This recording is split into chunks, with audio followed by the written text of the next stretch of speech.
तो दोस्तों, क्या आपके टूथपेस्ट में नमक है? क्या आपके टूथपेस्ट में नमक है? नमक का तो नहीं पता, लेकिन आपके टूथपेस्ट में सिलिका, लाइमस्टोन और एल्यूमिनियम ऑक्साइड जरूर है, जो आपके दांतों के क्लीनिंग में हेल्प करती है। साथ ही साथ आपके टूथपेस्ट में फ्लोराइड भी होता है, जो कैविटी कम करने में मदद करता है। और तो और कुछ टूथपेस्ट में टाइटेनियम भी होता है। इसके अलावा हम माइका को कैसे भूल सकते हैं, जो आपके टूथपेस्ट में स्पार्कल लाने का काम करता है। और हाँ, आपका टूथपेस्ट का जो ट्यूब होता है और जो आपका टूथब्रश होता है, वो तो प्लास्टिक का बना हुआ होता है। तो तुम्हारे मन में अब सवाल आ रहा होगा कि आखिर भैया आप ये सारी चीजें हमें क्यों बता रहे हैं? हम क्या करेंगे ये सारी इंफॉर्मेशन का? कुछ नहीं, बत्ती बनाओ और अपने देखो, ये सारी चीजें जो मैंने तुम्हें बताई ना, ये मिनरल्स है। और तुम जो डे टू डे लाइफ में चीजों को यूज करते हो ना, उन सारी चीजों में कोई ना कोई मिनरल्स जरूर होता है। इवन हमारे अर्थ का जो क्रस्ट है ना, वो बहुत सारे मिनरल्स से जुड़कर बना है। देखो, ऐसा नहीं है कि हमारे अर्थ के क्रस्ट में डायरेक्ट तुम्हें मिनरल मिल जाएगा। तुम्हें अर्थ के क्रस्ट में रॉक्स मिलेंगे और उन रॉक्स से मिनरल्स को एक्सट्रैक्ट किया जाता है। हम ह्यूमंस मिनरल्स को अपने डे टू डे लाइवहुड में यूज करते हैं। तो इन्हीं मिनरल्स के बारे में आज हम पढ़ने वाले हैं हमारे इस chapter minerals and energy resources में। हम बस मिनरल्स के बारे में नहीं पढ़ेंगे, हम एनर्जी रिसोर्सेज के बारे में भी आगे चल के इस चैप्टर में पढ़ेंगे। अब तुम्हारे मन में सवाल होगा कि वो सब तो ठीक है भैया, लेकिन ये मिनरल्स होता क्या है? तो देखो बच्चों, minerals homogeneous natural occurring substance होता है और अभी तक अर्थ में 2000 से ज्यादा मिनरल्स को आइडेंटिफाई किया जा चुका है।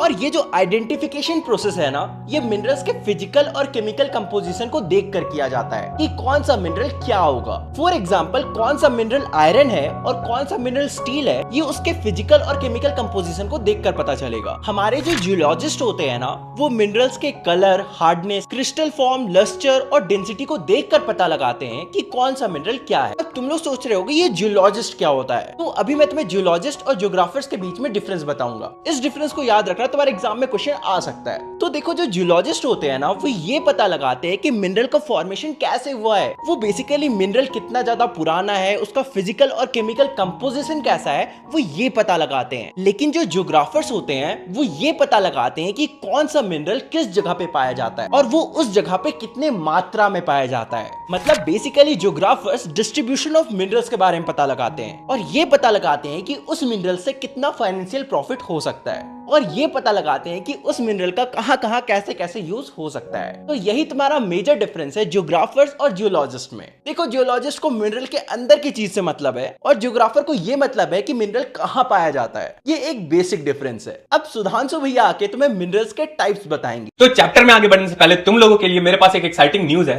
तो न्यूज ये है कि ज्योति भैया, आयुष भैया और हम तीनों ने मिलकर क्लास 10th के बच्चों के लिए एक कोर्स बनाया है, जिस कोर्स का नाम हम लोगों ने ब्रदर्स बैच रखा है। और इस बैच में हम तीनों मिलकर तुम्हारे क्लास 10th के इंग्लिश, हिंदी और एसएसटी के पूरे सिलेबस को डिटेल में कवर करेंगे। और इस कोर्स में सिर्फ वीडियो लेक्चर्स ही नहीं होंगे, बल्कि लेक्चर्स के साथ साथ तुम्हें प्रैक्टिस करने के लिए क्वेश्चंस प्रोवाइड किए जाएंगे। साथ ही साथ तुम्हें डिटेल नोट्स भी प्रोवाइड किए जाएंगे। कोर्स को ज्वाइन करने के लिए तुम्हें कुछ नहीं करना है, तुम्हें या तो प्ले स्टोर पे जाना है या फिर वीडियो के डिस्क्रिप्शन में दिए हुए लिंक पे जाना है, जहां से तुम एजुकेशनल भैया ऐप को डाउनलोड कर सकते हो। तुम्हें ऐप में खुद को रजिस्टर करना है और वहां पे जाके तुम्हें खुद को कोर्स में एनरोल कर लेना है। देखो, कोर्स का प्राइस हम लोगों ने बिल्कुल मिनिमल रखा है, जितना तुम अफोर्ड कर पाओ। कोर्स का प्राइस है मात्र 1299 रुपीज। देखो, अगर तुम्हें इंग्लिश, हिंदी या एसएसटी ये सारे सब्जेक्ट्स तुम्हें कॉम्प्लिकेटेड लगते हैं, तो तुम्हें इससे बेटर प्लेटफॉर्म नहीं मिलेगा अपने इन तीनों सब्जेक्ट्स को इंप्रूव करने के लिए। इस कोर्स को लेने के दिन से तुम्हारे बोर्ड एग्जाम के रिजल्ट आने के दिन तक हम तुम्हारे साथ बने रहेंगे। तुम हमसे डायरेक्टली व्हाट्सएप पे इंटरेक्ट कर पाओगे इस कोर्स को लेने के बाद, जहां पे हम तुम्हारे लाइव डाउट सॉल्व करेंगे, या फिर तुम्हें कोई और भी कोर्स रिलेटेड समस्या हो या फिर एग्जाम रिलेटेड प्रॉब्लम्स हो, हम सारे प्रॉब्लम्स का तुम्हें सॉल्यूशन व्हाट्सएप ग्रुप पे देने की कोशिश करेंगे। बिलीव मी, अगर तुमने इस कोर्स को लिया तो तुम जरा सा भी रिग्रेट नहीं करने वाले हो। ये कोर्स तुम्हारे बहुत ही काम का है। तो चलो वीडियो में आगे बढ़ते हैं, अपने चैप्टर को पढ़ना कंटिन्यू करते हैं। तो हमारे नेचर में जितने भी मिनरल्स हैं ना, उन्हें 3 कैटेगरीज में डिवाइड किया गया है। पहला मेटालिक मिनरल्स,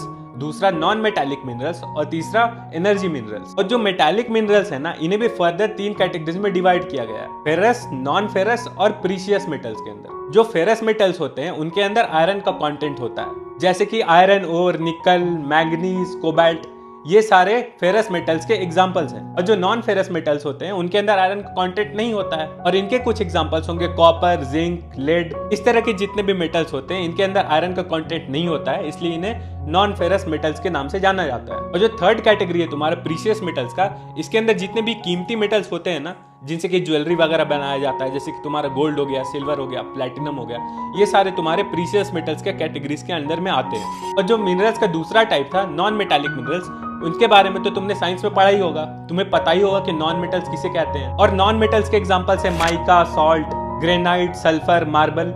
ये सारे तुम्हारे नॉन मेटालिक मिनरल्स हैं। और जो एनर्जी मिनरल्स होते हैं जिनसे कि एनर्जी प्रोड्यूस किया जाता है, जैसे कि तुम्हारा पेट्रोलियम, बायोगैस, नेचुरल गैस, इन मिनरल से एनर्जी प्रोड्यूस होता है, या तो बिजली प्रोड्यूस होगा या तो हीट प्रोड्यूस होगा। तो ये सारे तुम्हारे एनर्जी मिनरल्स की कैटेगरीज के अंदर में आते हैं। अब देखो, तुमने मिनरल्स के टाइप्स को तो समझ लिया, अब ये जान लो कि हमारे नेचर में मिनरल्स किस फॉर्म में प्रेजेंट होते हैं। हमारे नेचर में जितने भी मिनरल्स होते हैं वो डायरेक्टली अपने प्योर फॉर्म में तो प्रेजेंट होते नहीं है। माइन से डायरेक्ट लोहा का रॉड तो नहीं निकाला जाता है। तो ये जितने भी मिनरल्स होते हैं ना, वो ओर्स के फॉर्म में प्रेजेंट होते हैं। और ये ओर्स क्या होते हैं, इनका डेफिनेशन तुम्हारे स्क्रीन पे आ रहा होगा। जितने भी मिनरल्स होते हैं ना, या फिर जो मेटल्स होते हैं, उनका जो इम्प्योर फॉर्म होता है, जो कि माइन से निकाला जाता है, इसे बाद में प्यूरिफाई करके एक मिनरल्स में बनाया जाता है, फिर बाद में उसे मेटल्स में कन्वर्ट कर दिया जाता है, उसी इम्प्योर फॉर्म को हम ओर्स बोलते हैं। ओर्स में क्या होता है कि जो ओरिजिनल मिनरल है, जो ओरिजिनल तुम्हारा मेटल वगैरह है, उसके साथ साथ कुछ इम्प्योरिटीज मिली होती है, या तो वो कोई रॉक हो सकते हैं या फिर डस्ट वगैरह हो सकते हैं, वो उस मिनरल के साथ मिक्स होता है। तो इसी ओर के फॉर्म में जितने भी मिनरल्स होते हैं वो हमारे नेचर में प्रेजेंट होते हैं। ये जो ओर्स हैं या फिर ये जो मिनरल्स हैं,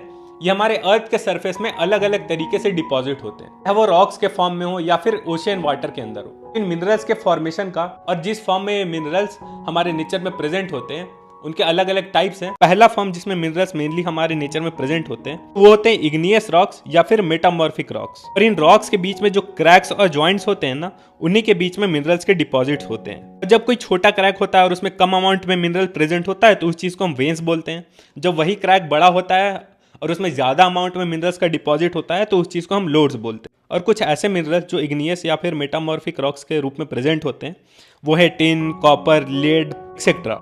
जो अगला फॉर्म है मिनरल्स के डिपोजिशन का, वो है सेट। इस फॉर्म में जो मिनरल्स होते हैं ना, वो रॉक्स के बीच में बेड्स या फिर लेयर्स के रूप में प्रेजेंट होते हैं। इस फॉर्म में पाए जाने वाले कुछ मिनरल्स के एग्जांपल्स है कोल या फिर आयरन ओर। जो अगला फॉर्म है मिनरल्स के डिपोजिशन का, वो है decomposition of surface rocks and removal of soluble constituent. इसमें क्या होता है कि मिलियंस ऑफ ईयर से जो रॉक्स के बीच में विंड और वाटर के कारण जो फ्रिक्शन वगैरह प्रोड्यूस होता है, उसके कारण रॉक्स का डिकम्पोजिशन होता है। उसके अंदर के जो मिनरल्स होते हैं वो बाहर आते हैं और वो मिनरल्स रेन वाटर की मदद से किसी एक जगह पे जाके डिपॉजिट हो जाते हैं। जो तुम्हारा बॉक्साइट है ना, जो बॉक्साइट मिनरल है तुम्हारा, वो इसी फॉर्म में प्रेजेंट होता है ज्यादातर। अगला फॉर्म जिसमें मिनरल्स प्रेजेंट होते हैं वो है एलुवियल डिकम्पोजिशन। इसमें क्या होता है कि जब बारिश होती है तो माउंटेन्स और हिल्स के ऊपर जो मिनरल्स प्रेजेंट होते हैं वो बारिश के कारण धुल के प्लेन वाले एरिया में आ जाते हैं। जो माउंटेन्स के नीचे वाले रीजन होते हैं, वैलीज वगैरह, उसमें जाके डिपॉजिट हो जाते हैं सारे minerals. Gold, silver, tin, platinum, ये जितने भी मिनरल्स हैं एलुवियल डिपॉजिट्स के फॉर्म में ही पाए जाते हैं। जो आखिरी फॉर्म है इन मिनरल्स के प्रेजेंस का, वो है ओशियन वाटर के अंदर। हमें तो पता ही है कि हमारा ओशन कितना वास्ट है, हमारे ओशन के अंदर कितने सारे जीव जंतु हैं। जीव जंतुओं के साथ साथ बहुत सारे मिनरल्स भी ओशन के अंदर पाए जाते हैं, जैसे कि सॉल्ट, जो रेगुलर सॉल्ट होता है हम जो अपने खाने में यूज करते हैं, या फिर मैग्नीशियम और ब्रोमीन। ये सारे मिनरल्स भी तुम्हारे ओशियन वाटर के अंदर ही प्रेजेंट होते हैं या फिर सी बेड्स के अंदर प्रेजेंट होते हैं। देखो, तुमने ये तो जान लिया कि कौन कौन से मिनरल्स हैं, उनके क्या क्या टाइप्स हैं, किस किस फॉर्म में वो हमारे नेचर में प्रेजेंट होते हैं। अब ये भी जान लो कि इन मिनरल्स को हम आखिर एक्सट्रैक्ट कैसे करते हैं, यानी कि हमारे जो नेचर में ये मिनरल्स प्रेजेंट है उसे हम बाहर निकाल के यूज कैसे करते हैं। इन मिनरल्स को एक्सट्रैक्ट करने का जो सबसे पहला और सबसे ज्यादा यूज होने वाला तरीका है ना, वो है माइनिंग। ये जो माइनिंग है ना, ये भी अलग अलग तरीके के होते हैं। पहला तरीका जो है माइनिंग का, वो है रैट होल माइनिंग। ये जो रैट होल माइनिंग होता है ना, ये बहुत ही डेंजरस तरीका होता है माइनिंग का। इसे नेशनलाइज नहीं किया गया है, यानी कि इसे गवर्नमेंट या फिर प्राइवेट इंस्टीट्यूशंस भी यूज नहीं करती है इस तरीका का माइनिंग करने के लिए। कुछ कम्युनिटीज और कुछ इंडिविजुअल्स रैट होल माइनिंग का यूज करते हैं। जैसे कि हमारे कंट्री में मेघालय में कोल और आयरन ओर को माइन करने के लिए रैट होल माइनिंग का यूज किया जाता है कुछ लोगों के द्वारा। जैसा कि मैंने तुम्हें पहले बताया ही था, जो रैट होल माइनिंग है ये कम्युनिटीज या फिर इंडिविजुअल्स के द्वारा ही किया जाता है, इसे सरकार ने नेशनलाइज करके नहीं रखा है। रैट होल माइनिंग के अलावा दो और तरीके हैं माइनिंग के, कि है ओपन पिट माइनिंग और अंडरग्राउंड माइनिंग। इन दोनों तरीकों का मोस्टली यूज किया जाता है हमारी इंडस्ट्रीज में माइनिंग करने के लिए, किसी भी मिनरल्स को एक्सट्रैक्ट करने के लिए। जो ओपन पिट माइनिंग होता है ना, वो ओपन एरिया में किया जाता है। डायरेक्टली गड्ढा कोड़ के या फिर जमीन को ब्लास्ट करके तोड़ के एक ओपन पिट बनाया जाता है और उसमें से डायरेक्ट मिनरल को एक्सट्रैक्ट किया जाता है। अपने स्क्रीन पर देख पा रहे होगे कि आखिर एक ओपन पिट माइन किस तरह का दिखता है और इसमें से किस तरह के मिनरल्स निकाले जाते हैं। दूसरा तरीका है अंडरग्राउंड माइनिंग, जिसमें कि अंडरग्राउंड माइनिंग शाफ्ट्स का यूज किया जाता है। इसमें धरती में होल बना के एक टनल जैसा क्रिएट किया जाता है, फिर धरती के अंदर जाके, जैसे कि इस माइनिंग के टाइप के नाम से ही पता चल रहा है अंडरग्राउंड माइनिंग, इसमें धरती के अंदर यानी कि अंडरग्राउंड जाकर वहां से मिनरल्स को एक्सट्रैक्ट किया जाता है। अंडरग्राउंड माइनिंग का भी जो इमेज है वो तुम्हें अभी अपनी स्क्रीन पर दिखाई दे रहा होगा। ये कुछ तरीके थे जिनसे मिनरल्स को माइन किया जाता है। हम लोग हमारे अगले टॉपिक में इंडिया के अंदर मिनरल रिसोर्सेज के बारे में बात करेंगे। देखो, इंडिया के अंदर जो रॉक्स है ना, उसमें कई तरह के मिनरल्स पाए जाते हैं, जैसे कि कोल, मेटालिक मिनरल्स, माइका, और भी बहुत टाइप के नॉन मेटालिक मिनरल्स। अब ध्यान से तुम लोग मैप में नजर डालो। अगर हम लोग इंडिया के सेडिमेंट्री रॉक्स के बारे में बात करें जो कि western and eastern flanks of India में पाए जाते हैं, जैसे कि अगर ईस्टर्न पार्ट का एग्जांपल ले तो गुजरात और वेस्टर्न पार्ट का एग्जांपल ले तो असम, तो इन सेडिमेंट्री रॉक्स में पेट्रोलियम डिपॉजिट बहुत ही हाई मात्रा में पाए जाते हैं। और अगर हम लोग राजस्थान का बात करें तो यहाँ पे फेरस मिनरल्स बहुत ही हाई क्वांटिटी में पाए जाते हैं। नॉर्थ इंडिया के अलुवियल प्लेन में तो बहुत टाइप ऑफ इकोनॉमिक मिनरल्स पाए जाते हैं। तो चलो हम लोग इन मिनरल्स के टाइप्स को समझते हैं और यहाँ से तुम्हारे एग्जाम्स में क्वेश्चन आने के चांसेस है। तो सबसे पहले हम लोग स्टार्ट करेंगे फेरस मिनरल्स से। तो मेटालिक मिनरल का 3/4 पार्ट सिर्फ फेरस मिनरल्स ही होता है। मतलब मेटालिक मिनरल में ज्यादातर क्वांटिटी फेरस मिनरल का ही होता है। तो तुम लोग समझ ही सकते होगे कि ये कितना इंपॉर्टेंट टाइप ऑफ मिनरल होता है। और जो इंडिया है ना, वो बहुत ही लार्ज मात्रा में फेरस मिनरल को एक्सपोर्ट करता है, मतलब इंडिया से दूसरे कंट्रीज में भेजता है। तो इससे ये पता चलता है कि इंडिया में फेरस मिनरल्स बहुत ही ज्यादा हाई क्वांटिटी में पाया जाता है। तुम लोग सोच रहे होगे कि फेरस मिनरल के अंदर क्या क्या आता है। तो फेरस मिनरल के अंदर मेनली दो ही चीज आता है। पहला होता है आयरन ओर और दूसरा होता है मैग्नीशियम। अब देखो, आयरन ओर तो बेसिक मिनरल होता है। आयरन ओर मतलब वही लोहा का बात कर रहे हैं। तो तुम्हें पता ही होगा कि इंडिया में लोहा कितना ज्यादा हाई मात्रा में पाया जाता है। और इंडिया में लोहा की जो कीमत होती है ना, जो आयरन की कीमत है, वो दूसरे कंट्रीज से काफी कम है। वैसे आयरन ओर को बैकबोन ऑफ इंडस्ट्री भी कहा जाता है, क्योंकि ये बहुत ही बेसिक मिनरल होता है। वैसे जो आयरन होता है ना, उसके बहुत टाइप ऑफ क्वालिटीज होते हैं। कुछ अच्छे होते हैं, कुछ बुरे होते हैं। लेकिन इस चैप्टर में हम मेनली दो के बारे में ही पढ़ेंगे, एंड दोनों अच्छे वाले आयरन ओर है।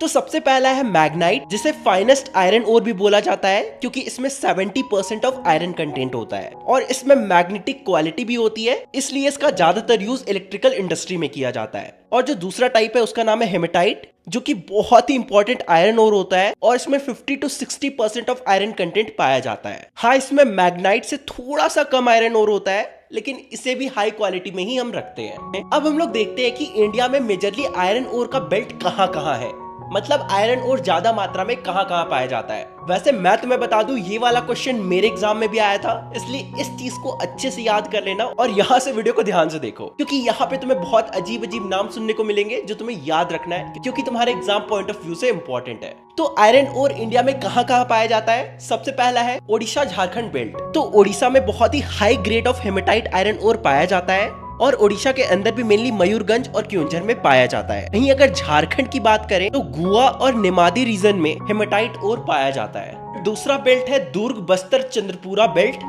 तुम्हें ऐसे ही याद करना पड़ेगा, इनका ऐसे ही नाम है। ये जो दुर्ग बस्तर चंद्रपुरा बेल्ट है ना, ये मेनली छत्तीसगढ़ और महाराष्ट्र के रीजन में पाया जाता है और यहाँ पे भी हाई ग्रेड हेमेटाइट ओर पाया जाता है। तो और यहाँ से आयरन ओर को एक्सपोर्ट भी किया जाता है जापान और साउथ कोरिया में, वो भी विशाखापट्टनम पोर्ट के जरिए। मतलब यहाँ से शिप के जरिए आयरन पोर्ट को जापान और साउथ कोरिया में एक्सपोर्ट किया जाता है। फिर जो तीसरा बेल्ट है ना, इसका नाम तो और भी अतरंगी है, इसे अच्छे से याद कर लेना। उसका नाम है बलारी चित्रदुर्गा चिकामंगलुरु तुमाकुरु बेल्ट, जो कि कर्नाटका में पाया जाता है। अब देखो, प्रोनाउंसिएशन थोड़ा ऊपर नीचे हो गया होगा, बट समझ जाना। और हाँ, मैं तुम्हें यहाँ पे 4 बेल्ट के बारे में बताऊंगा, तुम लोग किसी 3 बेल्ट को अच्छे से याद कर लेना।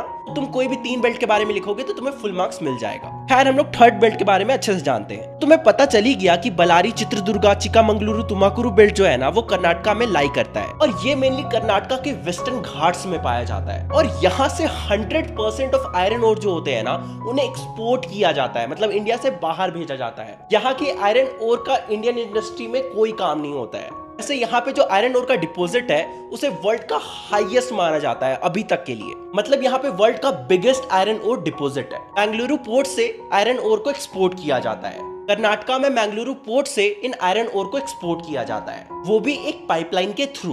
तुम लोग स्क्रीन पे देख ही पा रहे होगे कुछ इसी तरह से। हम लोग हमारे चौथे बेल्ट के बारे में बात करते हैं, जो कि है महाराष्ट्र गोवा बेल्ट। तो देखो, यहाँ पे जो आयरन ओर पाया जाता है ना, ये बहुत ज्यादा हाई क्वालिटी के नहीं होते हैं, लेकिन फिर भी यहाँ से भी जो आयरन ओर है ना, वो काफी हाई मात्रा में एक्सपोर्ट किया जाता है और यहाँ से मरमंगा पोर्ट के थ्रू आयरन ओर को एक्सपोर्ट किया जाता है। और तुम्हें महाराष्ट्र गोवा बेल्ट के नाम से ही पता चल गया होगा कि ये जो ओर है ना, ये गोवा और महाराष्ट्र के रत्नागिरी डिस्ट्रिक्ट से ज्यादा मात्रा में निकलता है। तो आई होप सो तुम्हें इन चारों बेल्ट्स के बारे में अच्छे से पता चल गया होगा। इन्हें लर्न कर लेना, तुम्हारे एग्जाम के लिए बहुत इंपॉर्टेंट है। अब हम लोग फेरस मिनरल के दूसरे मिनरल के बारे में जान लेते हैं, जो कि है तुम्हारा मैग्नीशियम। देखो, मैग्नीज का यूज ज्यादातर स्टील बनाने के लिए किया जाता है ऐसे और भी चीजें बनाई जाती है जैसे कि ब्लीचिंग पाउडर, इंसेक्टिसाइड्स, पेंट्स वगैरह वगैरह, लेकिन ज्यादातर मैग्नीज का यूज स्टील बनाने के लिए ही किया जाता है। वैसे तुम्हें पता है 10 केजी मैग्नीशियम से 1 टन स्टील बनाया जा सकता है, जो कि बहुत बड़ा नंबर होता है। वैसे इंडिया में जो ओडिशा स्टेट है ना, वहां पे लार्जेस्ट अमाउंट ऑफ मैग्नीज पाया जाता है, मतलब कि Odisha is the largest source of magnesium ore in India. ऐसे ओडिशा के अलावा मध्य प्रदेश और कर्नाटका में भी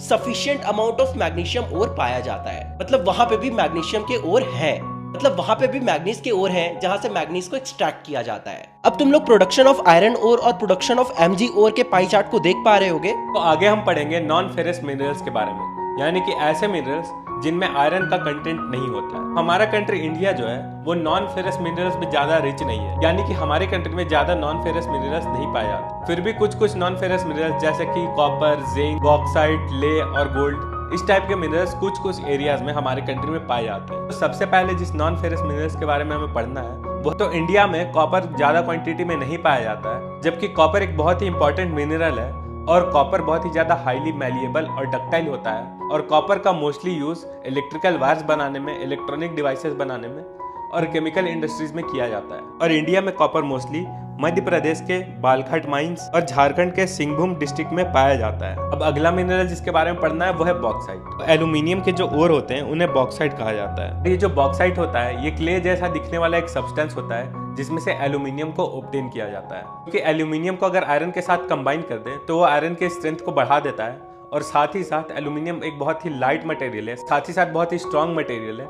एल्यूमिनियम का बहुत सी चीज़ों को बनाने के लिए यूज़ किया जाता है। और जो एरोप्लेन्स और शिप्स होते हैं वो भी एल्यूमिनियम के ही बने होते हैं, क्योंकि एल्यूमिनियम बहुत ही लाइट होता है और साथ ही साथ स्ट्रॉन्ग भी होता है। और साथ ही साथ कभी कभी एल्यूमिनियम का भी यूज़ किया जाता है इलेक्ट्रिकल डिवाइसेस बनाने के लिए। इंडिया के जिन जिन रीजन्स में बॉक्साइट पाया जाता है वह Amarkantak plateau, Maikal hills and the plateau of Bilaspur. और हमारे कंट्री का जिस स्टेट में सबसे ज़्यादा बॉक्साइट पाया जाता है वो है ओडिशा, और पूरे कंट्री का 34.97% जो बॉक्साइट है वो ओडिशा से ही निकाला जाता है। और ओडिशा का जो पंचपटमली डिपॉजिट है जो कि कोरापुट डिस्ट्रिक्ट में है, सबसे इंपॉर्टेंट रीजन है बॉक्साइट माइनिंग का, कॉपर का प्रोडक्शन होता है। अच्छा, अभी हम एल्यूमिनियम के बारे में पढ़ ही रहे थे, तो अभी मैं तुम्हें बहुत ही एक इंटरेस्टिंग और एक फनी स्टोरी बताता हूँ। एल्यूमिनियम जब इनिशियली डिस्कवर किया गया था तो उसे बहुत ही वैल्यूबल माना जाता था। तो जो नेपोलियन II राजा था उसके शर्ट के जो बटन्स होते थे वो एल्यूमिनियम के बने होते थे, और साथ ही साथ वो एल्यूमिनियम के प्लेट्स और डिशेज में खाना खाता था। और जस्ट उसके 30 साल बाद जो भिखारी होते थे, जो रोड पे भीख मांगते थे,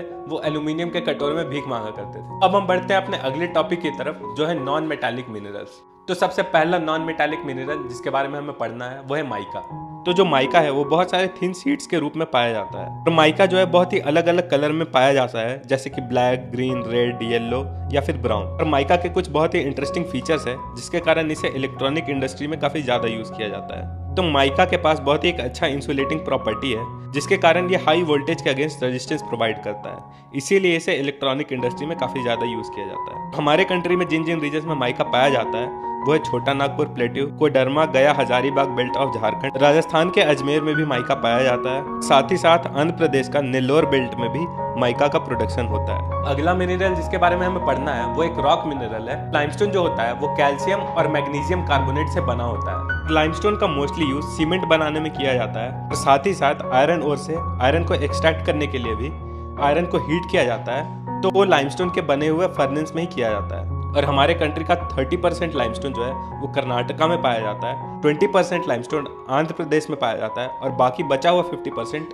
इंडिया के अलग अलग रीजन्स में पाया जाता है। तो अब अगला टॉपिक जो हमें पढ़ना है वो है हैजार्ड्स ऑफ माइनिंग।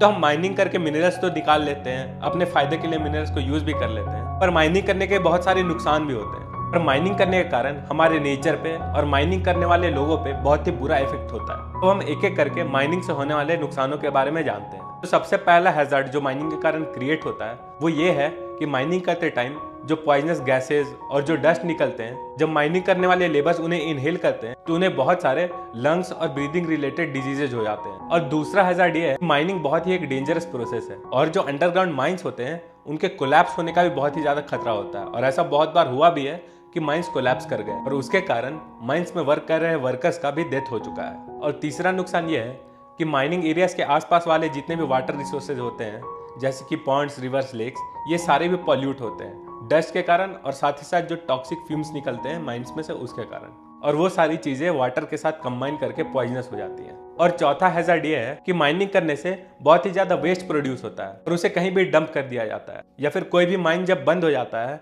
और वहां पे जो गड्ढा बचता है उसमें भी बहुत बार वेस्ट डंप कर दिया जाता है, तो उसके कारण लैंड पॉल्यूशन होता है और जिसके कारण सॉइल का डिग्रेडेशन होता है। और जो पांचवा और आखिरी पॉइंट है वो है एयर पॉल्यूशन। तो जब माइनिंग होता है तो उसमें बहुत ही सारा डस्ट निकलता है जो कि एयर को पॉल्यूट करता है, तो इसी कारण से माइनिंग से एयर पॉल्यूशन भी होता है। तो माइनिंग के इतने सारे हैजार्ड्स होने के कारण इसे एक किलर इंडस्ट्री भी बोला जाता है, यानी कि एक जानलेवा इंडस्ट्री है माइनिंग। और इसी कारण से सरकार को अच्छे सेफ्टी रेगुलेशंस बनाने चाहिए और ये इंश्योर करना चाहिए कि माइनिंग का अच्छे से इम्प्लीमेंटेशन हो और एनवायरनमेंट को ज़्यादा नुकसान ना पहुंचे। बढ़ते हैं अगले टॉपिक की तरफ, जो कि है कंजर्वेशन ऑफ मिनरल्स। तो जियोग्राफी में कंजर्वेशन के बारे में हम लगभग हर चैप्टर में पढ़ते हैं, चाहे वो वाटर रिसोर्स को कंजर्व करना हो या फिर इस चैप्टर में माने तो मिनरल्स और एनर्जी रिसोर्सेज को कंजर्व करना हो। तो हमारे अर्थ पे जितने भी मिनरल्स हैं वो अनलिमिटेड तो है नहीं, वो सारे लिमिटेड क्वांटिटी में प्रेजेंट है, यानी कि हमारे सारे मिनरल्स नॉन रिन्यूएबल हैं और किसी भी एक रिसोर्स को बनने में हजारों साल का समय लगता है। तो हमें ध्यान रखना है कि हमें मिनरल्स को वाइजली यूज करना है और मिनरल्स को वेस्ट नहीं करना है, ताकि मिनरल्स बहुत ही जल्दी खत्म ना हो जाए और फिर फ्यूचर में हमारे फ्यूचर जनरेशन के लिए कोई मिनरल्स यूज करने को बचेगा ही नहीं। ऐसे कौन कौन से स्टेप्स हैं जिनका यूज करके हम मिनरल्स को सेव कर सकते हैं अपने फ्यूचर जनरेशंस के लिए। जैसे कि कोई भी एक एल्यूमिनियम का या आयरन का कोई एक प्रोडक्ट है, जब हम उस प्रोडक्ट को यूज कर लेते हैं तो हम उसे अक्सर फेंक देते हैं। तो हमें उन चीजों को फेंकना नहीं चाहिए बल्कि उसे रिसाइकल कर लेना चाहिए। जैसे एल्यूमिनियम का एक कैन है तो उसे हम फेंक दिए, तो उसे रिसाइकल करने के लिए हम क्या कर सकते हैं कि सेम एल्यूमिनियम को पिघला करके हम कोई दूसरा प्रोडक्ट बना सकते हैं। तो इस तरह से एल्यूमिनियम रिसाइकल हो जाएगा। दूसरा तरीका ये है कि हम टेक्नोलॉजी को और भी बेटर वे में डेवलप कर सकते हैं, जिससे कि जो खराब क्वालिटी के ओर्स हैं और जो लो क्वालिटी के ओर्स हैं उन्हें भी हम अच्छे से यूटिलाइज कर पाएं और उनसे भी हम मैक्सिमम मिनरल्स एक्सट्रैक्ट कर पाएं। अब हम बढ़ते हैं अपने अगले टॉपिक की तरफ, जिसका नाम है एनर्जी रिसोर्सेज।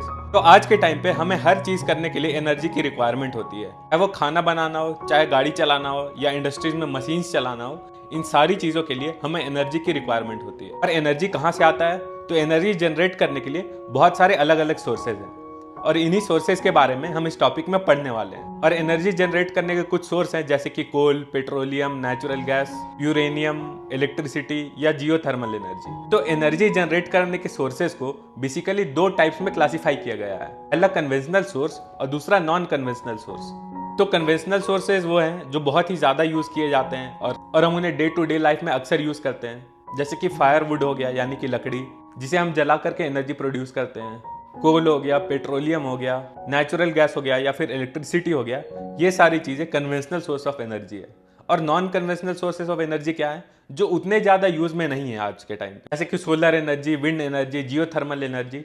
ये सारी चीजें non conventional sources of energy के अंदर आती हैं। तो अब हम दोनों टाइप के एनर्जी रिसोर्सेज को एक एक करके पढ़ेंगे और उन्हें डिटेल में समझने की कोशिश करेंगे। सबसे पहले शुरू करते हैं कन्वेंशनल सोर्स ऑफ एनर्जी से। जो सबसे इजीली अवेलेबल और सबसे ज्यादा यूज होने वाले जो एनर्जी सोर्सेज हैं वो है फायरवुड और काउ डंग केक्स। और ये दोनों ही एनर्जी रिसोर्सेज को डिस्करेज किया जाता है, यानी कि ये बोला जाता है कि हमें इन टाइप्स के एनर्जी रिसोर्सेज को यूज नहीं करना चाहिए। और उसके कुछ कुछ कारण है, जैसे कि फायरवुड को हमें ज्यादा क्यों नहीं यूज करना चाहिए, क्योंकि अगर हम वुड से एनर्जी जनरेट करने की कोशिश करेंगे तो उसे हम ज्यादा अमाउंट में एनर्जी नहीं जनरेट कर पाएंगे। प्लस अगर हम ज्यादा वुड का यूज करेंगे एनर्जी रिसोर्सेज के लिए तो उसके लिए हमें जंगलों को काटना पड़ेगा, जिसके कारण फॉरेस्ट डिस्ट्रॉय होंगे और उसके कारण हमारा एनवायरमेंट पे भी असर पड़ेगा। और दूसरा, डंग केक्स को भी डिस्करेज किया जाता है यूज करने से, क्योंकि इसका भी सेम है, इससे भी कुछ ज्यादा अमाउंट में एनर्जी जनरेट नहीं होता है। और साथ ही साथ हम एनिमल डंग्स को एग्रीकल्चर में एज ए मैन्योर्स यूज कर सकते हैं, यानी कि खाद बना सकते हैं, या फिर उनसे बायोगैस भी प्रोड्यूस कर सकते हैं, जो कि बेटर यूज होगा एनिमल डंग्स का। तो अब बात करते हैं कोल के बारे में। तो कोल सबसे ज्यादा यूज होने वाला कन्वेंशनल सोर्स ऑफ एनर्जी है और कोल हमारे अर्थ में अबंडेंस में प्रेजेंट है। और कोल एक फॉसिल फ्यूल है और कोल के अलग अलग टाइप्स होते हैं और इन सारे टाइप्स को हम एक एक करके पढ़ेंगे। तो कोल के बेसिकली 4 टाइप्स होते हैं, पहला लिग्नाइट, दूसरा बिटुमिनस और तीसरा एंथ्रासाइट। और चौथा भी एक टाइप होता है जो कि इन्फीरियर टाइप ऑफ कोल होता है, जो कि बहुत ही कम यूज किया जाता है। तो पहले अगर बात करें लिग्नाइट कोल के बारे में, जो लिग्नाइट कोल होते हैं वो बहुत ही लो ग्रेड कोल होते हैं और वो ब्राउन कलर के दिखते हैं और वो बहुत ही सॉफ्ट होते हैं और उनमें मॉइस्चर कंटेंट भी ज़्यादा होता है। और लिग्नाइट कोल मोस्टली तमिलनाडु में पाए जाते हैं और इनका यूज होता है इलेक्ट्रिसिटी जनरेशन के लिए। अब बात करते हैं बिटुमिनस कोल्स के बारे में। तो बिटुमिनस कोल जो होते हैं वो थोड़े हाई ग्रेड के कोल होते हैं और इसे मेटलर्जिकल कोल भी बोला जाता है, क्योंकि इन्हें ब्लास्ट फर्नेसेस में यूज किया जाता है, यानी कि मेटल्स को पिघलाने में यूज किया जाता है। अब बात करते हैं एंथ्रासाइट की। तो एंथ्रासाइट हाईएस्ट क्वालिटी का कोल होता है जो कि गोंडवाना लैंड में पाया जाता है और इसका फॉर्मेशन 200 मिलियन ईयर्स पहले शुरू हुआ था और इन डिपॉजिट्स का एज लगभग 55 मिलियन ईयर्स है, यानी कि 55 मिलियन ईयर्स है। और जिन एरियाज में सबसे ज्यादा एंथ्रासाइट टाइप ऑफ कोल पाए जाते हैं वो है दामोदर वैली जो कि वेस्ट बंगाल और झारखंड में पड़ता है, दूसरा झरिया, तीसरा रानीगंज, चौथा बोकारो, पांचवा गोदावरी और महानदी बैंक्स के आसपास और छठा सोन एंड वर्धा वैली। और हमारे कंट्री के कुछ ऐसे टेरिटरी जहां और भी कोल पाए जाते हैं वो है मेघालय, असम, अरुणाचल प्रदेश और नागालैंड। देखो कोल अबेंडेंस में प्रेजेंट है और इसे बहुत जगह यूज किया जाता है, पर कोल के कुछ डिसएडवांटेजेस भी हैं। पहला तो ये कि कोल बहुत ही बल्की होता है, मतलब कि कोल का बहुत ही ज़्यादा हेवी वेट होता है और इसे ट्रांसपोर्ट करना, इधर उधर ले जाना टफ होता है। तो इंडस्ट्रीज को कोल यूज़ करने के लिए बहुत ही मेहनत करना पड़ता है। और चौथा, कोल को जलाने के बाद ऐश बनता है, यानी कि राख बनता है, जो कोई काम का नहीं होता है। साथ ही साथ वो एक एक्स्ट्रा लाइबिलिटी हो जाता है क्योंकि फिर ऐसे उसको मैनेज करना भी इंडस्ट्रीज के लिए डिफिकल्ट हो जाता है। अब बढ़ते हैं अगले एनर्जी सोर्स की तरफ जो कि है पेट्रोलियम। तो कोल के बाद जो सबसे ज्यादा मेजर सोर्स ऑफ एनर्जी है इंडिया में वो है पेट्रोलियम। और पेट्रोलियम का यूज बहुत जगह होता है, चाहे वो मशीन्स में लुब्रिकेंट के लिए यूज किया जाए या फिर हीट जनरेट करने के लिए किया जाए, इंडस्ट्रीज में मशीन्स को चलाने के लिए किया जाए, या फिर हमारे कार व्हीकल को भी चलाने के लिए पेट्रोलियम का ही यूज होता है। हमारे कंट्री के कुछ ऐसे रीजन्स जहां पेट्रोलियम सबसे ज्यादा पाया जाता है तो वो है मुंबई। और मुंबई में पूरे इंडिया का 63% पेट्रोलियम मुंबई से ही आता है। उसके बाद फिर 18% गुजरात से और बाकी 60% आसाम से आता है। बढ़ते हैं अगले एनर्जी सोर्स की तरफ जो कि है नेचुरल गैस। नेचुरल गैस जो है वो सबसे ज्यादा क्लीन एनर्जी रिसोर्स है और इसे भी इंडस्ट्री में as a raw material use किया जाता है या फिर पेट्रोकेमिकल इंडस्ट्रीज में यूज किया जाता है। और नेचुरल गैस इन्वायरमेंट फ्रेंडली होते हैं क्योंकि इन्हें जलाने से बहुत ही कम CO2 एमिशन होता है, यानी कि बहुत ही कम कार्बन डाइऑक्साइड प्रोड्यूस होता है। हमारे कंट्री के जिन जिन एरियाज में नेचुरल गैस पाया जाता है वो है Krishna Godavari basin, Mumbai, gulf of Cambay, Andaman and Nicobar islands. हमारे कंट्री में 1700 किलोमीटर का एक नेचुरल गैस पाइपलाइन बिछाया गया है जो कि नेचुरल गैस को ट्रांसपोर्ट करने के लिए यूज किया जाता है। ये पाइपलाइन इंडिया की इकोनॉमी में बहुत ही अच्छा कंट्रीब्यूशन देता है और ये फर्टिलाइजर इंडस्ट्रीज के लिए बहुत ही ज्यादा यूजफुल है। और जो CNG होता है वो भी नेचुरल गैस ही है, जिसे अगर पेट्रोल और डीजल से रिप्लेस कर दिया जाए तो वो बहुत ही इन्वायरमेंट फ्रेंडली होगा। अब हम बढ़ते हैं अपने अगले कन्वेंशनल एनर्जी सोर्स की तरफ जो कि है इलेक्ट्रिसिटी, यानी कि बिजली, जो कि हम सभी के घर में प्रेजेंट है और हम सभी जानते हैं कि इलेक्ट्रिसिटी क्या होता है। और आज के टाइम पे हमारा कोई भी काम इलेक्ट्रिसिटी के बिना पूरा नहीं हो सकता है। हमारे कंट्री में इलेक्ट्रिसिटी प्रोड्यूस करने के 2 मेजर वेज है। पहला तो है हाइड्रो इलेक्ट्रिसिटी, यानी कि डैम्स में जो वाटर प्रेशर की मदद से टरबाइंस को घुमा करके इलेक्ट्रिसिटी प्रोड्यूस किया जाता है, उसी को हाइड्रो इलेक्ट्रिसिटी बोलते हैं। दूसरा तरीका है इलेक्ट्रिसिटी प्रोड्यूस करने का, वो है थर्मल पावर, जिसमें कि फॉसिल फ्यूल्स का होता है, जैसे कोल, पेट्रोलियम और नेचुरल गैस का यूज करके वाटर को हीट किया जाता है और स्टीम की मदद से टरबाइंस को घुमा करके इलेक्ट्रिसिटी प्रोड्यूस किया जाता है। फिर इलेक्ट्रिसिटी प्रोड्यूस होने के बाद इसे पूरे कंट्री में वायर्स के थ्रू डिस्ट्रीब्यूट किया जाता है, जिसके कारण तुम्हारे घर तक इलेक्ट्रिसिटी पहुंच पाता है। अब हम जान लेते हैं थर्मल पावर और हाइडल पावर के बीच के डिफरेंस को। तो थर्मल और हाइडल पावर के बीच में जो सबसे बड़ा डिफरेंस है वो ये है कि थर्मल पावर प्रोड्यूस करने के लिए फॉसिल फ्यूल्स का यूज किया जाता है, वहीं हाइडल पावर में डैम्स में फ्लो कर रही हाई प्रेशर वाटर का यूज किया जाता है। थर्मल पावर जो है वो एक non renewable source of energy है, वहीं hydel power renewable source of energy है। थर्मल पावर की लिमिटेड अवेलेबिलिटी है, वहीं हाइडल पावर एबंडेंस में प्रेजेंट है। फोर्थ पॉइंट यह है कि थर्मल पावर से बहुत ही ज्यादा पॉल्यूशन होता है, वहीं हाइडल पावर से कोई भी पॉल्यूशन नहीं होता है, जिसके कारण हाइडल पावर ज्यादा इन्वायरमेंट फ्रेंडली है। और तुम्हारे स्क्रीन पे हमारे कंट्री के कौन कौन रीजन में थर्मल पावर पाए जाते हैं और कौन कौन से रीजन में हाइडल पावर यूज किया जाता है वो तुम्हें दिख रहा होगा। तो अब हम पढ़ते हैं अनकन्वेंशनल सोर्सेज ऑफ एनर्जी के बारे में। हमारा कंट्री इंडिया जो है ना वो ज्यादातर non renewable sources of energy पे डिपेंडेंट है। हम बहुत ही ज्यादा फॉसिल फ्यूल्स बर्न करते हैं, जैसे कि कोल्स हो गया, पेट्रोलियम हो गया। हम इस तरह की सोर्सेज ऑफ एनर्जी पे ज्यादा डिपेंडेंट है और हम इनका बहुत ही भारी मात्रा में यूज करते हैं। अब ऐसे कन्वेंशनल सोर्सेज ऑफ एनर्जी को रेगुलरली यूज करने के कारण क्या हो रहा है ना कि ये सारे रिसोर्सेज दिनों दिन कम होते जा रहे हैं। तो इसीलिए हमें फ्यूचर में एनर्जी की दिक्कत ना हो, इस चीज से बचने के लिए हम कुछ नए सोर्सेज ऑफ एनर्जी को इन्वेंट किए, जिन्हें हम आज के टाइम पे अनकन्वेंशनल सोर्सेज ऑफ एनर्जी बोलते हैं। अनकन्वेंशनल इसलिए बोलते हैं क्योंकि ये बहुत ही ज्यादा मात्रा में यूज नहीं किए जाते हैं और ये नए तरीके हैं एनर्जी जनरेट करने के। तो ये आज के टाइम पे थोड़े अनकन्वेंशनल से, इसलिए हम इन्हें अनकन्वेंशनल सोर्सेज ऑफ एनर्जी बोलते हैं। जैसे कि सोलर पावर हो गया, विंड पावर हो गया, न्यूक्लियर एनर्जी हो गया। ये कुछ एग्जांपल्स है तुम्हारे अनकन्वेंशनल सोर्सेज ऑफ एनर्जी के। हम आगे एक एक करके सारे अनकन्वेंशनल सोर्सेज ऑफ एनर्जी के बारे में पढ़ेंगे। तो जो सबसे ज्यादा यूज होने वाला अनकन्वेंशनल सोर्स ऑफ एनर्जी है ना हमारे कंट्री में, वो है न्यूक्लियर या फिर एटॉमिक एनर्जी। तो न्यूक्लियर एनर्जी में क्या होता है ना कि हम एटम के स्ट्रक्चर को चेंज करते हैं। हमने साइंस में शायद पढ़ा होगा न्यूक्लियर एनर्जी के बारे में कि किस तरह से कुछ रेडियो एक्टिव एटम्स होते हैं, उनसे हम न्यूक्लियर एनर्जी को जनरेट कर सकते हैं। जब हम इन एटम के स्ट्रक्चर्स में चेंजेस लाते हैं ना तो हीट जनरेट होता है और इसी हीट से हम पावर को जनरेट करते हैं। इस प्रकार तुम्हारा न्यूक्लियर एनर्जी वर्क करता है। अब देख लेते हैं कि हमारे कंट्री के कौन कौन से एरियाज में ऐसे रेडियो एक्टिव मटेरियल या फिर न्यूक्लियर मटेरियल्स पाए जाते हैं जिससे हम न्यूक्लियर एनर्जी जनरेट कर सकते हैं। जैसे कि यूरेनियम और थोरियम का यूज किया जाता है न्यूक्लियर एनर्जी जनरेट करने में। इनके जो डिपॉजिट्स है ना वो झारखंड में पाए जाते हैं। साथ ही साथ राजस्थान के अरावली हिल्स में भी यूरेनियम और थोरियम पाए जाते हैं। केरला के भी कुछ रीजन्स में थोरियम का डिपॉजिट। देख लेते हैं अगले अनकन्वेंशनल सोर्स ऑफ एनर्जी को, यह है सोलर एनर्जी। सोलर एनर्जी के बारे में तुमने पहले भी पढ़ा होगा, तुम ऑलरेडी जानते ही होगे कि सोलर एनर्जी कैसे जनरेट होता है। सोलर पैनल्स का यूज करते हैं और सन का जो एनर्जी है, सन का जो पावर है उसे हम स्टोर कर लेते हैं और इलेक्ट्रिसिटी के फॉर्म में उस पावर को हम यूज करते हैं। आज के टाइम पे हमारे कंट्री में सरकार सोलर एनर्जी को काफी ज्यादा प्रमोट कर रही है। बहुत से रूरल एरियाज में भी सोलर पैनल्स लगाए जा रहे हैं ताकि वहां इलेक्ट्रिसिटी की दिक्कत ना आए। तो इस तरह से सोलर एनर्जी हमारे लिए बहुत ही फायदेमंद है। अब अगला अनकन्वेंशनल सोर्स ऑफ एनर्जी जो है वो है विंड पावर। विंड पावर के बारे में भी तुमने पहले पढ़ ही रखा होगा। तुमने देखा होगा विंड मिल्स कैसे दिखते हैं। अभी तुम्हारे स्क्रीन पे भी विंड मिल्स के पिक्चर्स आ रहे होंगे। तो ये विंड मिल्स का क्या यूज होता है ना कि जब बहुत ही स्पीड से हवा चलता है तो ये विंड मिल्स के ब्लेड जो होते हैं ना वो रोटेट होते हैं और जब वो ब्लेड्स रोटेट होते हैं तो एक जनरेटर की मदद से इलेक्ट्रिसिटी जनरेट होता है और उस इलेक्ट्रिसिटी को हम या तो स्टोर कर सकते हैं बैटरीज वगैरह में या फिर डायरेक्टली भी यूज कर सकते हैं जिससे कि हमारे घर में जो बिजली आता है वो आ सके। या फिर बहुत जगह ट्यूबवेल्स में भी विंड एनर्जी का यूज किया जाता है। हमारे कंट्री में भी बहुत जगह पे विंड फार्म्स है। विंड फार्म्स ऐसे जगह होते हैं जहाँ पे बहुत सारे विंड मिल्स एक साथ लगे होते हैं और वहाँ पे एक बार में बहुत सारा पावर जनरेट हो रहा होता है। अब हमारे कंट्री में कौन कौन से एरियाज में ऐसे विंड फार्म्स बने हुए हैं वो हम देख लेते हैं एक एक करके। तो हमारे कंट्री का जो सबसे बड़ा विंड फार्म है ना वो है तमिलनाडु में, जहाँ पे नागरकोइल से लेके मदुरई तक बहुत ही बड़ा विंड फार्म स्प्रेड है और ये हमारी कंट्री का सबसे बड़ा विंड फार्म है। साथ ही साथ हमारे कंट्री में आंध्र प्रदेश और कर्नाटका, गुजरात, केरला, महाराष्ट्र और लक्षद्वीप जैसे एरिया में भी विंड फार्म्स बनाए गए हैं।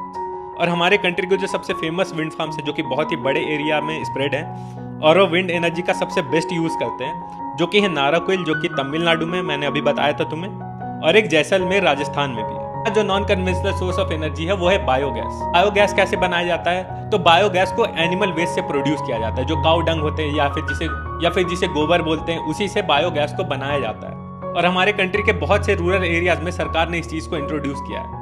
बायोगैस बिल्कुल एलपीजी या फिर सीएनजी के जैसा यूज होता है जिसे बर्न करके घर में खाना वगैरह बनाया जा सकता है। तो इस तरह से बायोगैस भी एक अच्छा सोर्स ऑफ एनर्जी है।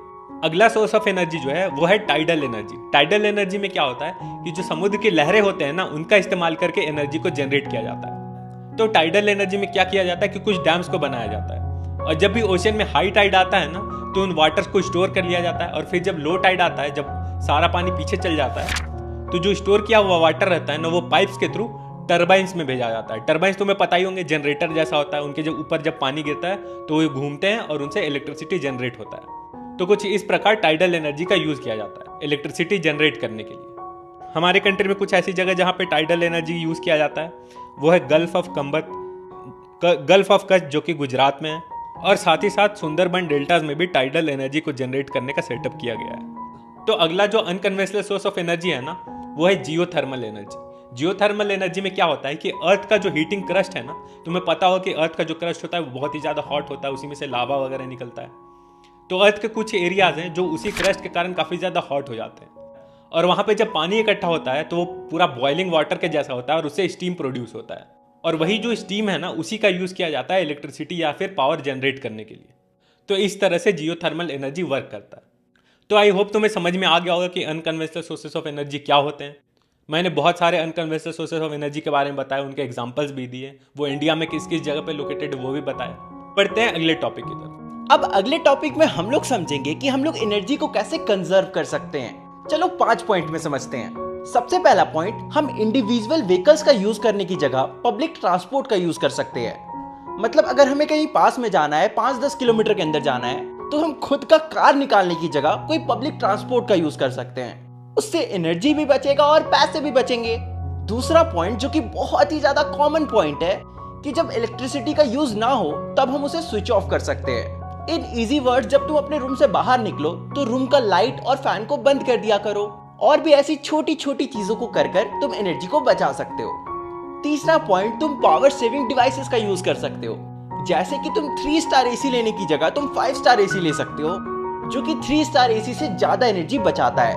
चौथा पॉइंट, तुम non conventional source of energy का यूज कर सकते हो, जैसे कि सोलर एनर्जी, विंड एनर्जी वगैरह वगैरह। और पांचवा पॉइंट, तुम कारपूल कर सकते हो। मतलब सपोज तुम्हारी मम्मी और उनकी दोस्तों को अगर किटी पार्टी करने का मन है तो वो लोग अलग अलग व्हीकल्स में जाने की जगह एक साथ एक कार में बैठकर जा सकते हैं और तुम ड्राइव करके उन्हें ले भी जा सकते हो। इससे क्या होगा, मल्टीपल कार्स यूज नहीं होंगे और एनर्जी बचेगा। और क्या, अब हम 3 पॉइंट में समझेंगे कि आखिर नीड क्या है एनर्जी कंजर्व करने का। सबसे पहला पॉइंट, हमारे इकोनॉमिकल डेवलपमेंट के लिए एनर्जी का बहुत ज्यादा इंपॉर्टेंट रोल होता है, तो इसलिए हमें एनर्जी को कंजर्व करना चाहिए। दूसरा पॉइंट, ये बहुत ही जल्दी एग्जॉस्ट कर सकते हैं, मतलब कि इन कमिंग फ्यूचर हो सकता है हमारे पास एनर्जी ही ना बचे, इसलिए हमें एनर्जी को कंजर्व करके चलना चाहिए। तीसरा पॉइंट, नेशन के इकोनॉमी में एनर्जी का बहुत ज्यादा इंपॉर्टेंट रोल है। चाहे तुम एग्रीकल्चर में ले लो, ट्रांसपोर्ट में ले लो, इंडस्ट्री में ले लो, चाहे तुम डोमेस्टिक पर्पसेस के लिए ले लो, तो अगर हम एनर्जी को कंजर्व नहीं करेंगे तो ये बहुत जल्दी खत्म हो जाएगा। तो इस तरह से तुम्हारा ये जो चैप्टर है ना, ये खत्म होता है। मैं तुम लोग से मिलता हूँ अगले वीडियो में, तब तक के लिए बाय बाय।